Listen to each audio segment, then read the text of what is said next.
You are now watching Zimbabwe Entertainment, fresh from the source. Yes, massive. It's all about Zimbabwe Entertainment. Muna Mofela, aka Po Simple. Tiri kuno ku Town ku Chitungwiza hanzi musha mukuru. Right now. Hey, guess what? Introduce yourself. Zita ndiani mdara? Gamer. Ndiani? Gamer. Hanzi gamer. Right. Vaudze kuti chi? Pasina mwari tiri zvirema. Ngema, vaudze pasina mwari tiri zvirema. Kutso, vaudze Gogota International Po Simple. Oh na. Right. Ndongema vacho tati timbobata vanhu vamusingaone pamberi pemakamera tichingoti ndei otherwise ari sema works bo zviri kubhadhara here ndizvozvo right munawo kama artist zimdanzo iri kufamba here tiudzei kuti chii chiri kuita kuti zimdanzo idzokere kumashure kana kuti chingaite kuti zimdanzo iende kumberi chikuita kuti isaende kumberi nyaya yekuti maartist acho wese ndosangana nawo but ndinoona kunge vasina kanenge kuwirirana that's why handifunge zvinonyanyoenda kumberi because of izvozvo zviri kunzi naNgema hanzi chakakosha iunity maartist ngaabatane right now as we speak zimdanzo ndimuri kuiona muri paground ari kutonga iko zvinozvi pamangoma ndiani in terms of zimdanzo tiri muno muZimbabwe wese aiwa ngataurira nechokwadi hanzi hachite sei hachiputse ukama ndiani ari kutonga iko zvinozvi ndoti vese infact vari kutonga uri kunzwa zviri kuitika manje naNgema Ngema anoshanda nevanhu vakati ende vese vari pamusoro saka kuti anongedzere panotinetsei right kune vanoda kushanda naNgema vanoda kuti ini Ngema ndogara ndichingomunzwa mumagitari even though Ngema asina kutaura kuti anoita nezvei ndingamubatisei Ngema anobatika ndobatika ikoko kustudio kwedu kuWarrior Music hanzi vanenge variko kwaKutso ndokwamune muri ndokwatinge tiri right. Saka muri part of Warrior Music production here muri management muri che tinangoti ndini manager waKutso right. Kwatabva kuuye kuWarrior Music ava vanoshanda nani naKutso production right. Anyway right now tiri kupi ivai masimbisa izvo tiri pamba paDadza D charge tauya kuzombochaja mabhatiri anga aita low saka right now taakumbochaja mabhatiri so stay tuned as we link up naDadza D tichiita recharge mabatteries hanzi battery always full battery never empty charge battery full charge fire coloso fire coloso battery full battery never empty tiri kuno kuchita charge fire coloso Yo, Fire Coloso. charge Fire Coloso. Remember we're there at Chitown. Big up Po Simple. Straight out of England. Yeah, that Chitungwiza. We are defend. Remember the foundation for everything. Remember that. Boom. Big up Ngema. charge Fire Coloso. charge Fire Coloso. charge fire coloso big up gamers in out at Chitungwiza. Big up Manex aka Gamer. Big up Gamer anytime to the world. Gamer to the world. ya muri kuona takachaja unoziva kana uri kuChitown kwaDadza D ndopauchazoti charge aiwa zviite takachaja battery full battery never empty. It's all about Mofela aka Po Simple tiri kuno kuChitown kuChitungwiza. Stay tuned. Zimbabwe Entertainment tiri paHarare. Peace. Look at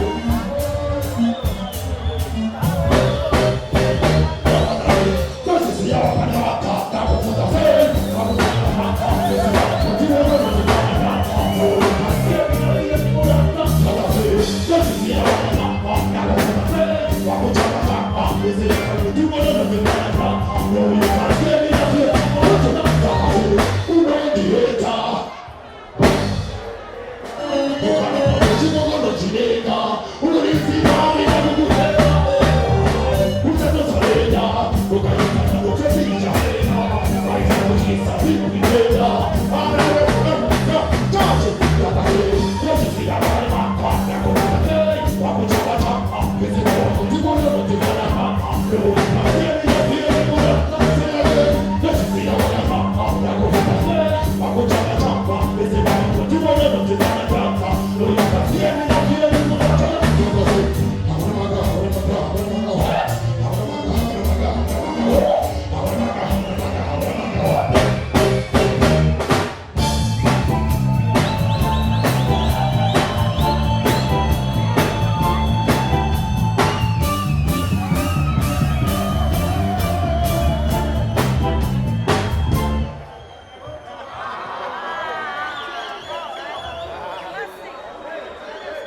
Yes, Massive, we are at the home of Dadza D.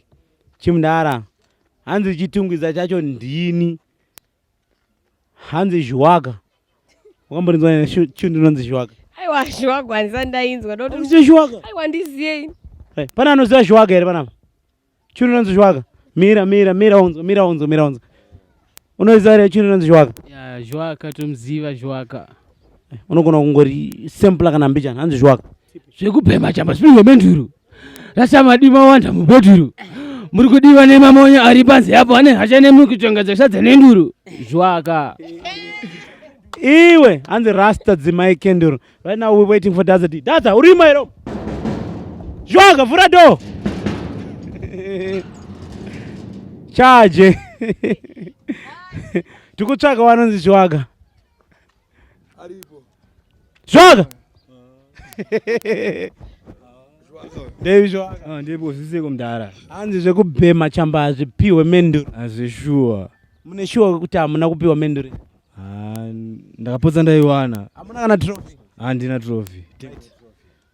We are here. Hanzi Empire Records. Let me repeat it again. Empire Records. Alongside Charge. Dadza D. Chimudara. Hanzi Chitungwiza yacho ndiyo iyi. Zimi entertainment yakauya kunokurini. Zviri kuitika manje panyaya yeZimi Entertainment manje iri kunyatsoda takagara pasi. Mfana, move. Panogarikira apa? Atotyora hapo. Ndikoko. Chiko, ino. Right, zviri kuitika manje mudara. Zimi Entertainment haina kuuya rini. Zimi Entertainment inotogara kuno. Andaziziva zvozvo. But I still remember takambotaura tiri pabhemaza. Tichitambosvika kure. Nhasi maapatini pangu kuda seko mudhara iwo. Right, ndanga ndina chimudhara. Chichaja mabhatiri chiri paBirmingham. Akomana kwakatambwa ikoko tikanosvika paLuton Town. Vakarova army outfit. Tichichaja nora mabuttons. Right now I'm at the home of Dadza D. Ndiri kuchitungwiza paGeddy Park alongside ndini Semi wacho. Right, makadi yenyu mofela. Tiri makadi mofela. Dziri seko muri. Muri dzinofara nhasi ndati ndimbokushanyirai tiri kuno kuChitown kuchitungwiza. Ari sei maworks? Standard apa mandijuma andipadhena ndori mugadheni nzvimbo. Andiriona kuratidza kuti zvatiri kutaura ichokwadi. Isu hatitauri kana takuuya. Ona tsoka. Takatorova Nike. Dadza ane zvikumwe 6 zveku left 6 zveku right. Tichichaja takadaro charge. Right, pakaipa. Right, Dadza D. Yeah, man. You know, I'm happy to be here in Chitungwiza. Right, right. Studio iri kupi? Tongonzwa mchingoti Empire Records. Empire Records iri kupi? Oh, studio is right here in Chitungwiza, but not in my house. Yeah. This is where I live. This is my hotel. Okay. Born and bred here. Yeah. Ndo panoitira magitari novavangona mainstruments ari madzira. Muri kumaonera magitari. Ndo atinongodzura kana ndadangorisa wana. But studio is around here. Empire Records is in Zengeza 3. Yeah. This is Zengeza 1. Yeah. Number 1. Yeah. For Dadza is the first one. Yeah. So I come from Zengeza 1. Listen. Right, Zimbabwe Entertainment, you gotta stay tuned. Ndichiburuka mundege, let me tell you the first thing which I did. Ndakaburuka mundege na wanaenda ku Harare Gardens. Kwanga kuina mofela vachichaja mabatiri. Charge. Right, you better stay tuned and watch out for Dadza D live in Harare Gardens.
Fireful, it was cold, so when it's cold, you can't wear no jacket when you come to a show.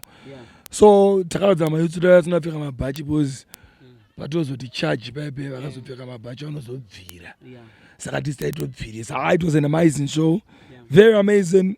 Holy artists, the top cream of Zimtanso was there. I was there, backed by Ata Fire Band. Like always, it's blazing out, the fireman. So we burn to bonfire. So we bonfire street. It was amazing. Good show. Yeah. Right now, I'm with the king of fire. He's no longer the prince of fire. Right? Patinenge tichiti charge paibeka. Zvine zvazvinoreva. Andi muri kunzwa. Atingoti charge ka. Zvisina kana meaning. Right? Tiudze kuti patinoti charge paibeka. Munenge muchireva kuti chi charge. Charge. But let me get this straight. As Rastafarians, from Jamaica, when you say charge, it means your best friend, someone you can take a bullet for. That's charge in Jamaica, right? But don't also kumba. Can't you charge it? Atiskumira kuti kurkunzi angari mabatiri adazobata charge kana arongo kwenya tine inverter kana kuchitonhora tongogenerator chando tochita moto tochaja kana kuchipisa futi tenchingoita sesolar panel tenchingochaja. So basically we're just saying kuti we there fully loaded, energy is there like we on a charger, but hapana tambo, hapana magetsi, hapana chi zvamwari zvekuchaja nezvamwari. You get it? Right, and the battery full, battery never empty, battery always on 100%. 135% instead of voltage and watts. Yes, sir. Saka tiri kuno ku Zimbabwe before Dadza D ati chargira. Akomana Zimbabwe iri kufire, and I actually feel blessed to be amongst the Chitungwiza massive. And in Ndichiri kunoku, I just want to big up Chitungwiza for taking care of me. While I was in Chitungwiza, I met up with Empress Shelley. Kuna Buru Boy wanaita actor. Hopefully I'll link up with Dr. Clarence as well. Ndeve muno ve muchitungwiza. Gaspi Wikifire. With the president. Yes. Avaripo. Ana kutso ndo kwandi kutobva. Right, anzi Chitungwiza ndini mudara. Chitungwiza yacho. Ndini Chitungwiza yacho. Yeah, inini I am Chitungwiza because I represent the ghetto, but I wasn't really saying like I'm the only one from Chitungwiza. Right, Chitungwiza mfana wangu kutso akarowa rhythm unonzi Chitungwiza rhythm. Mariziwa manje. Ndokumbira kuti kamumboti charge ka. Ndokupa ipapo kamungo charge ka. Wava wangoziva kuti Chitungwiza ina ndiani, right? This is Dadza D live in Chitungwiza panamba panapa. 77 Panamba 77 Badza Street kudeni kwa mdara mofela tiri pa Chitungwiza pa Zengeza 1 charge. Fagoloso. Charge. Fagoloso. Anoroa vamwe. Anotuka vamwe. Anakutukwao. Kwano interview vamwe. Bata. Charge. Fala korsao. Uyu mfeso ya don't jaina man. Right, interview yeva yapera panapa because anza dog interview. Ndo interview na nini? Andona. Ndo mafanis. Anyway, right about now it's Fire Colossal in the house. Right now, big up Afri Ja. Yes, man. Mr. Rwanga. Yes. Big up on yourself. Blackamore. Blackamore clothing. Yes, Deny charge. Charge. All right, let me give you something brand new from my latest piece. Yeah. This one I name 1 to 20. You understand? No chorus, just a verse. Yes, sir. See, I just want to give them a little snippet of it. Yes, you see me? Chekutanga, dindagatanga vaktanga, kucheka ngoma kungebanga, mena no ni manga, machina ntiteshi madaka, but still imombe temudanga, chechitu, where the fire can cool, but no the wicked them a fool. I want them a do, satani idununu, tobakopo akabuda mtutu, chechi 3 ndi no batango makunge, concrete music sweat, inorapa kana vari sick. Nasi entertainment to the bit tokupakurira ichi hit chechivo ndoti movha yamo kumavangangi woi tiripo pazengeza bada streets charge Fire Colossal. charge Fire Colossal. same entertainment to the let me change that. Yes, sire. As you can see, we are right here. Tiripa Badza Street. Kuzengeza. Right. Chitungwiza. Yeah. Tinaye charge. Right. Arikumboti charge rama battery. Right. Pandasvika pana pandaona anonzi Jwaka. Jwaka aita mbiri yekubhema asingapiwe menduru. Animon. Saka mageto youth. Mukabhema. Ziva yekuti apana menduru inobuda. Right. Ndichajire shamari. Arikumwamfana unatsoda kumpukanya. Rasa ndimi muda kupukanya wako. Musabude zvenyu uku munotswanya wako. Itasadhigare pasi muti shh. Makudonedza mavhota ayo rasa gwene.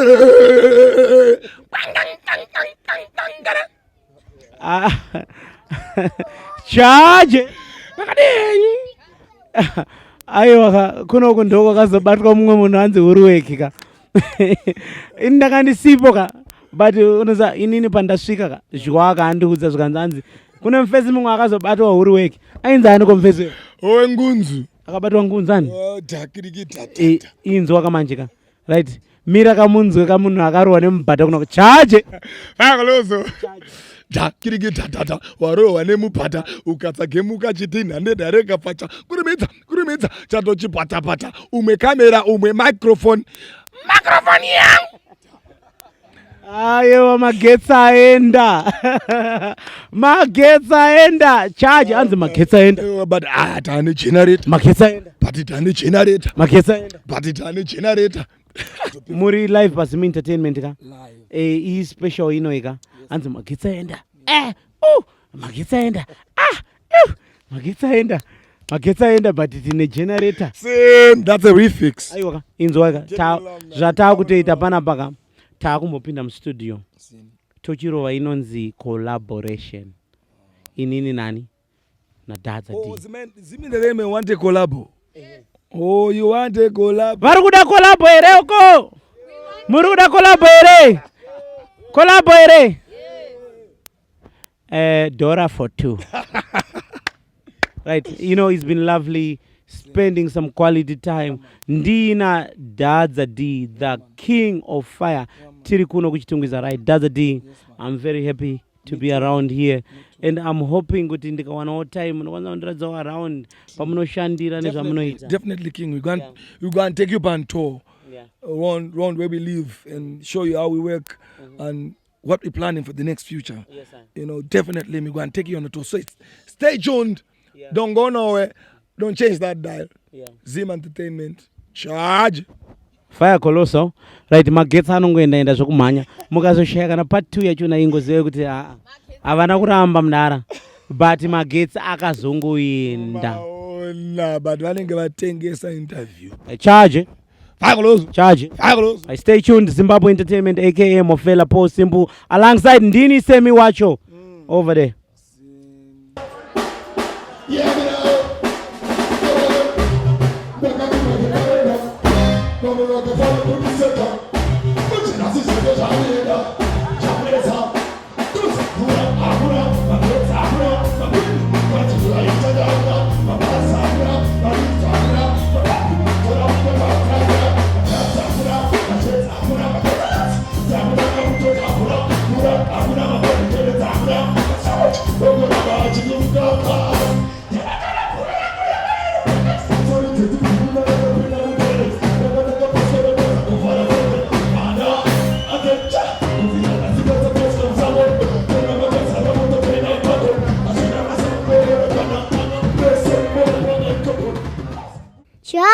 Charge. Fire Colossal. Records. Fire Colossal. Records. Charge. Rova. Dare.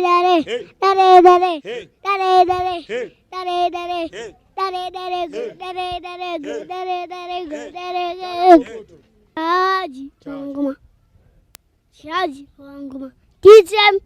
Ndokan Gadabangoma, Shaji Wapamangoma, Shaji Wangoma, Dadangarangoma, Nangoma, Dizem, Ndokan Gadabangoma, Shaji Wapamangoma, Ndokan Chikwa Tengwene Mari,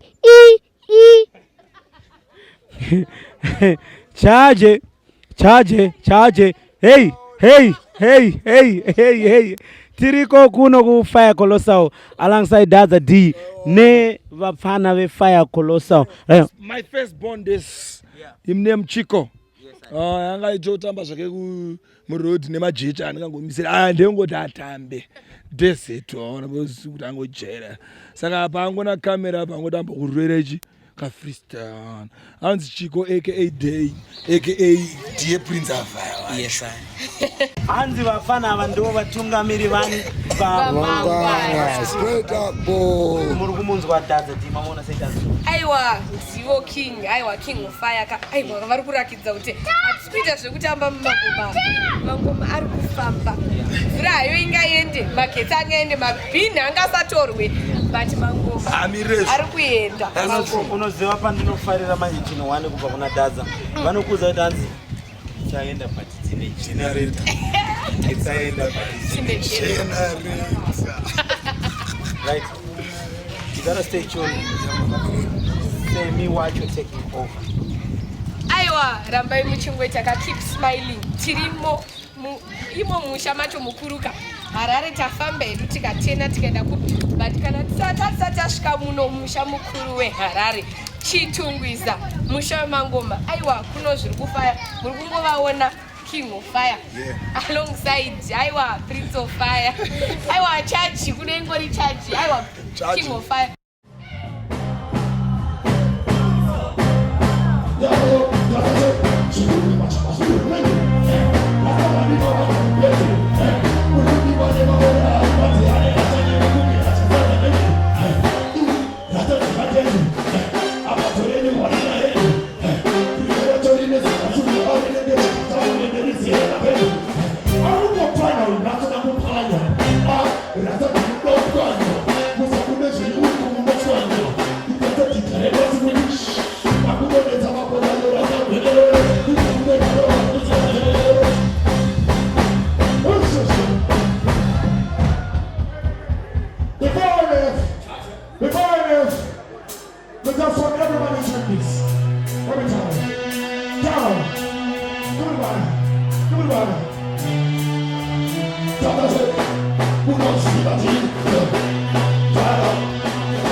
You have been watching Zimbabwe Entertainment, fresh from the source.